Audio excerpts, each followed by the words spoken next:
Bonjour, c'est Benjozork pour un nouveau tutoriel.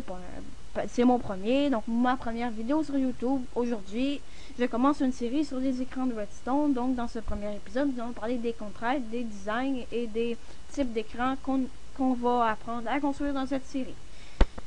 Donc, premièrement, je vais vous présenter le premier type. C'est un écran à piston. Donc, qui fonctionne avec des pistons ici. Donc, les pistons solides. Et là, donc, il faut que je vous explique une contrainte qu'on rencontre souvent quand on construit des écrans en redstone. C'est qu'il est impossible ou très difficile de faire allumer seulement un piston à la fois. Par exemple, si je veux faire allumer celui-là et, par exemple, disons, celui-là, si je veux faire allumer ces deux-là, sans faire allumer celui-là, parce qu'il y a un bloc en dessous, c'est impossible ou très difficile, comme j'ai dit tantôt, parce que le mécanisme est très compliqué à comprendre. Donc, le plus petit carré qu'on peut faire dans mon design, c'est un carré de 2 par 2 comme ça. Désolé, je vais remettre le jour.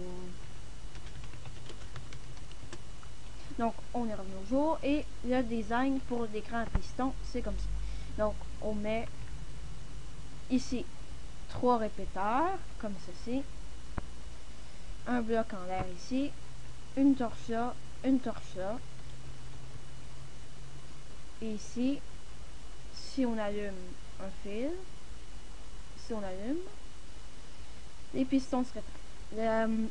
La raison pourquoi j'ai choisi de faire que quand un pixel est allumé, c'est que les pistons sont rétractés, c'est parce que c'est beaucoup plus simple à voir quand on regarde tout le gros écran, de très grand.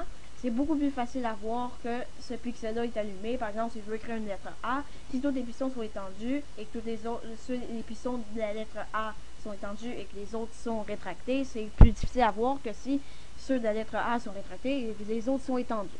Donc, c'est ce design-là qu'on veut utiliser.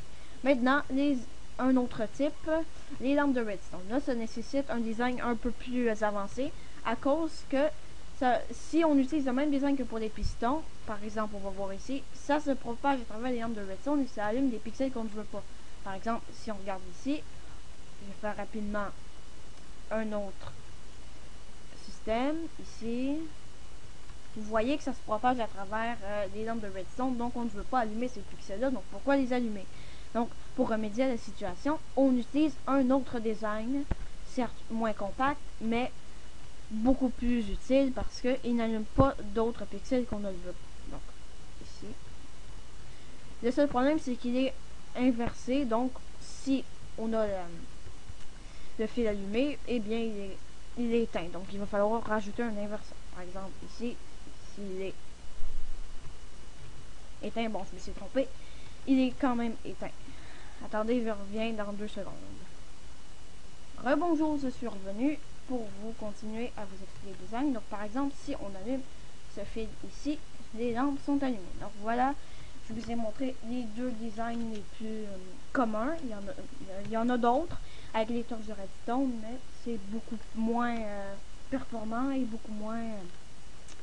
beaucoup moins visible. Donc, on se retrouve pour un prochain épisode pour apprendre à faire les connexions supplémentaires. À la prochaine!